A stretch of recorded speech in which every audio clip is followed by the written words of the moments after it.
ಸಾಂಸ್ಕೃತಿಕ ನಗರಿ ಮೈಸೂರಿಗೆ ಪ್ರಧಾನಿ ನರೇಂದ್ರ ಮೋದಿ ಅವರು ಆಗಮಿಸ್ತಾ ಇರೋದು ಬಹಳ ದೊಡ್ಡ ಮಟ್ಟದ ವ್ಯವಸ್ಥೆಯನ್ನ ಈಗ ಮಾಡಿಕೊಂಡಿದ್ದಾರೆ. ಜೊತೆಗೆ ಅವರಿಗೆ ಕೊಡ್ತಾ ಇರುವಂತ ಉಡುಗೊರೆಯೂ ಕೂಡ ತುಂಬಾ ಆಕರ್ಷಕವಾಗಿದೆ. ಅದ್ರ ಬಗ್ಗೆನೂ ಹೇಳ್ತೀವಿ. ಮೋದಿ ಮೇನಿಯಾ ಈಗ ಸಾಂಸ್ಕೃತಿಕ ನಗರಿಯಲ್ಲಿ ಕೆಲವೇ ಕ್ಷಣಗಳಲ್ಲಿ ಮೈಸೂರಿಗೆ ಮೋದಿ ಅವರು ಬಂದು ತಲುಪ್ತಾರೆ. ರಾಮಕೃಷ್ಣ ಆಶ್ರಮಕ್ಕೆ ಮೊದಲು ಭೇಟಿಯನ್ನ ನೀಡಲಿದ್ದಾರೆ. ರಾಮಕೃಷ್ಣ ಆಶ್ರಮಕ್ಕೆ ಅಲ್ಲಿ ವಿವೇಕ ಸ್ಮಾರಕವನ್ನ ಉದ್ಘಾಟನೆಯನ್ನ ಮಾಡ್ತಾರೆ. ರಾಮಕೃಷ್ಣ ಆಶ್ರಮದಲ್ಲಿ ವಿವೇಕ ಸ್ಮಾರಕವನ್ನ ಉದ್ಘಾಟನೆ ಮಾಡ್ತಾರೆ. ಆಶ್ರಮದಲ್ಲಿ 5 ನಿಮಿಷ ಧ್ಯಾನವನ್ನ ಕೂಡ ನರೇಂದ್ರ ಮೋದಿ ಅವರು ಮಾಡಲಿದ್ದಾರೆ. ಸಾಂಸ್ಕೃತಿಕ ನಗರಿಯಲ್ಲಿ ಇವತ್ತು ಮೋದಿ ಅವರ ಮೇನಿಯಾನೇ ಈಗ ಆಗ್ತಾ ಇದೆ. ನಮೋ ಮೇನಿಯಾ ಎಲ್ಲೆಡೆಯೂ ಕೂಡ ಭರ್ಜರಿಯಾಗಿ ಸ್ವಾಗತಕ್ಕೆ ತಯಾರಿಯನ್ನ ಮಾಡಿಕೊಳ್ಳಲಾಗಿದೆ. ಅಲ್ಲಿ ಸ್ಮಾರಕವನ್ನ ಉದ್ಘಾಟನೆ ಮಾಡ್ತಾರೆ, ಆಮೇಲೆ ಮಾತನಾಡ್ತಾರೆ ಅನ್ನುವಂಥದ್ದಿದೆ. ಆ ಮಾತಿನಲ್ಲಿ ಏನಿರುತ್ತೆ ಅನ್ನುವಂಥದ್ದನ್ನು ನೋಡಬೇಕು. ಯಾವ ರೀತಿಯಾದಂತಹ ಭಾಷಣ ಇವತ್ತು ಇರುತ್ತೆ ಅನ್ನುವಂಥದ್ದು ಬಹಳ ಕುತೂಹಲವನ್ನು ಕೆರಣಿಸಿದೆ. ಸೊ ಇವತ್ತು ಮುಖ್ಯಮಂತ್ರಿಗಳು ಹೋಗಿದ್ದಾರೆ ಅವ್ರನ್ನ ಸ್ವಾಗತ ಮಾಡೋಕ್ಕೆ, ಮೈಸೂರಿನಲ್ಲೇ ಇದ್ದಾರೆ. ಇನ್ನು ಕೆಲವೇ ಕ್ಷಣಗಳಲ್ಲಿ ಅವರು ಬರ್ತಾರೆ ಸಾಂಸ್ಕೃತಿಕ ನಗರಿ ಮೈಸೂರಿಗೆ. 45 ಕೋಟಿ ವೆಚ್ಚದಲ್ಲಿ ನಿರ್ಮಾಣವಾಗಿರುವ ವಿವೇಕ ಸ್ಮಾರಕ ಮಧ್ಯಾಹ್ನ 2:55ಕ್ಕೆ ವಿಶೇಷ ವಿಮಾನದ ಮೂಲಕವಾಗಿ ಮೈಸೂರನ್ನು ತಲುಪ್ತಾರೆ. ಮಧ್ಯಾಹ್ನ ಪ್ರಧಾನಿ ನರೇಂದ್ರ ಮೋದಿ ಅವರನ್ನ ಮಾನ್ಯ ಮುಖ್ಯಮಂತ್ರಿ ಡಿ.ಕೆ. ಶಿವಕುಮಾರ್ ಅವರು ಸ್ವಾಗತಿಸಲಿದ್ದಾರೆ. ಮೋದಿ ಆಗಮನ ಹಿನ್ನೆಲೆಯಲ್ಲಿ ಮೈಸೂರು ನಗರದಾದ್ಯಂತ ಈಗ ಕಟ್ಟೆಚ್ಚರವನ್ನು ವಹಿಸಲಾಗಿದೆ. ಮೋದಿ ಸಂಚರಿಸುವ ಮಾರ್ಗದಲ್ಲಿ ಸಾರ್ವಜನಿಕರ ಸಂಚಾರವನ್ನು ನಿರ್ಬಂಧಿಸಲಾಗಿದೆ. 45 ಕೋಟಿ ವೆಚ್ಚದಲ್ಲಿ ನಿರ್ಮಾಣವಾಗಿರುವ ವಿವೇಕ ಸ್ಮಾರಕ ಉದ್ಘಾಟನೆಯನ್ನ ಮಾಡಲಿದ್ದಾರೆ. ಮಧ್ಯಾಹ್ನ 2:55ಕ್ಕೆ ವಿಶೇಷ ವಿಮಾನದ ಮೂಲಕ ಮೈಸೂರನ್ನ ತಲುಪಲಿದ್ದಾರೆ. ಸೊ ಇದು ಅವರ ಕಾರ್ಯಕ್ರಮ. ಆ ಕಾರ್ಯಕ್ರಮದಲ್ಲೂ ಕೂಡ ಅವರು ಏನು ಮಾತನಾಡ್ತಾರೆ ಅನ್ನುವಂಥದ್ದನ್ನು ನೋಡಬೇಕಾಗಿದೆ.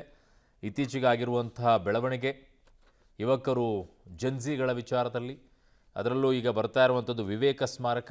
ಸೊ ಹಾಗಾಗಿ ಸ್ವಾಮಿ ವಿವೇಕಾನಂದರು ಯುವಕರಿಗೆ ಒಂದು ದೊಡ್ಡ ಪ್ರೇರಣೆ.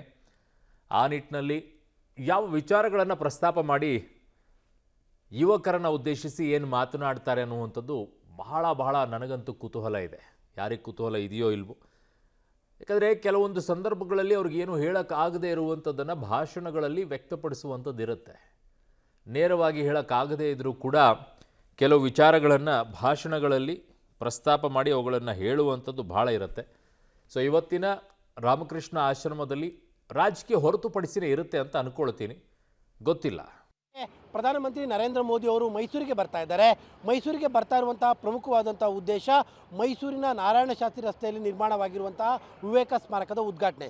ಇದೇ ಮೈಸೂರಿನ ರಾಮಕೃಷ್ಣ ಆಶ್ರಮದವರು ಒಟ್ಟು 45 ಕೋಟಿ ರೂಪಾಯಿನ ವೆಚ್ಚದಲ್ಲಿ ನಿರ್ಮಾಣ ಮಾಡಿರುವಂಥ ವಿವೇಕ ಸ್ಮಾರಕ. ಈ ಒಂದು ಸ್ಮಾರಕದ ಉದ್ಘಾಟನೆಗಾಗಿ ಪ್ರಧಾನಮಂತ್ರಿಗಳು ಇವತ್ತು ಮೈಸೂರಿಗೆ ಬರ್ತಾ ಇರುವಂಥದ್ದು. 1892ರಲ್ಲಿ ಸ್ವಾಮಿ ವಿವೇಕಾನಂದರು ಮೈಸೂರಿಗೆ ಬಂದಂಥ ಸಂದರ್ಭದಲ್ಲಿ ವಾಸ್ತವ್ಯ ಹೂಡಿದಂತಹ ಜಾಗದಲ್ಲೇ ಈ ಒಂದು ಸ್ಮಾರಕವನ್ನು ರಾಮಕೃಷ್ಣ ಆಶ್ರಮದವರು ನಿರ್ಮಾಣವನ್ನು ಮಾಡಿರುವಂಥದ್ದು. 45 ಕೋಟಿ ರೂಪಾಯಿನ ವೆಚ್ಚದಲ್ಲಿ ನಿರ್ಮಾಣವಾಗಿರುವಂತಹ ಒಂದು ಬೃಹತ್ತಾದಂತಹ ಒಂದು ಸಾಂಸ್ಕೃತಿಕ ಕೇಂದ್ರ. ಈ ಒಂದು ಕೇಂದ್ರದ ಒಳಗಡೆ ಸ್ವಾಮಿ ವಿವೇಕಾನಂದರ ಲೈಫ್ ಸ್ಟೈಲ್ಗೆ ಸಂಬಂಧಪಟ್ಟಂತಹ ಪುಸ್ತಕಗಳು, ಜೊತೆಗೆ ಅವರ ಚಿಂತನೆಗಳನ್ನು ಯುವಕರಿಗೆ ಮುಟ್ಟಿಸುವಂತಹ ಗೋಷ್ಠಿಗಳು ನಡೆಸೋದಕ್ಕೆ ಬೇಕಾಗಿರುವಂಥ ವ್ಯವಸ್ಥೆಗಳು, ಹೀಗೆ ಎಲ್ಲ ಥರದ ವ್ಯವಸ್ಥೆಗಳನ್ನು, ತುಂಬ ಹೈಟೆಕ್ ಆದಂಥ ವ್ಯವಸ್ಥೆಯನ್ನು ಈ ಒಂದು ಸ್ಮಾರಕದಲ್ಲಿ ಮಾಡಲಾಗಿದೆ. ಇದೇ ಒಂದು ಸ್ಮಾರಕದ ಉದ್ಘಾಟನೆಗಾಗಿಯೇ ಪ್ರಧಾನಮಂತ್ರಿಗಳು ಇವತ್ತು ಮಧ್ಯಾಹ್ನ 3:30ಕ್ಕೆ ಮೈಸೂರಿಗೆ. ನನ್ನ ಸಹೋದ್ಯೋಗಿ ವಿಜಯ್ ನನ್ನ ಸಂಪರ್ಕಕ್ಕೆ ಸಿಗ್ತಾ ಇದ್ದಾರೆ. ಏನಾಗ್ತಾ ಇದೆ ಅನ್ನೋದನ್ನು ಕೇಳೋಣ. ವಿಜಯ್, ಈಗ ಯಾವ ರೀತಿಯಾದಂಥ ತಯಾರಿಯನ್ನು ಮಾಡಿಕೊಳ್ಳಲಾಗಿದೆ, ಹೇಗೆಲ್ಲ ಭರ್ಜರಿ ಸ್ವಾಗತ ಅವರನ್ನು ಕೊಡಲಾಗ್ತಾ ಇದೆ, ಜೊತೆಗೆ ನನಗೆ ಬಹಳ ಕುತೂಹಲ ಇರುವಂಥದ್ದು ಇವತ್ತು ಮಾತನಾಡಲ್ವಾ ಅನ್ನೋದು ಅವಕಾಶ ಇದೆಯಾ ಅದಕ್ಕೆ ಇವತ್ತಿನ ಕಾರ್ಯಕ್ರಮದಲ್ಲಿ?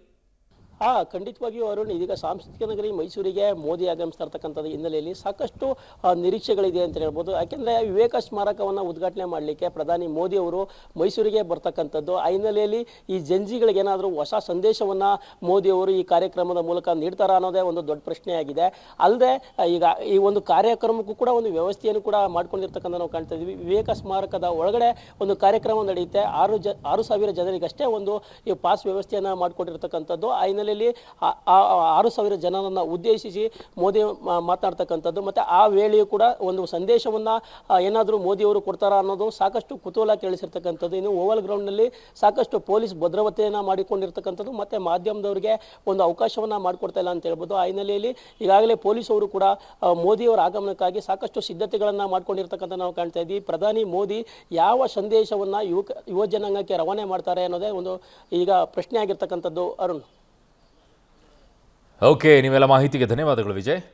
ಸೊ ಒಂದು ಇವತ್ತು ಧ್ಯಾನ ಮಾಡ್ತಾರೆ, ಉದ್ಘಾಟನೆ ಆಗುತ್ತೆ, ಎಲ್ಲವೂ ಕೂಡ ಓಕೆ, ಅವರ ಭಾಷಣ ಏನಿರುತ್ತೆ ಅನ್ನುವಂಥದ್ದು. ಇನ್ನೊಂದು ಕಡೆಗೆ ಅವ್ರಿಗೆ ಕೊಡ್ತಾ ಇರುವಂಥ ಉಡುಗೊರೆ ಇದೆಯಲ್ಲ, ಅದು ಕೂಡ ಬಹಳ ಇಂಪಾರ್ಟೆಂಟ್ ಇದೆ.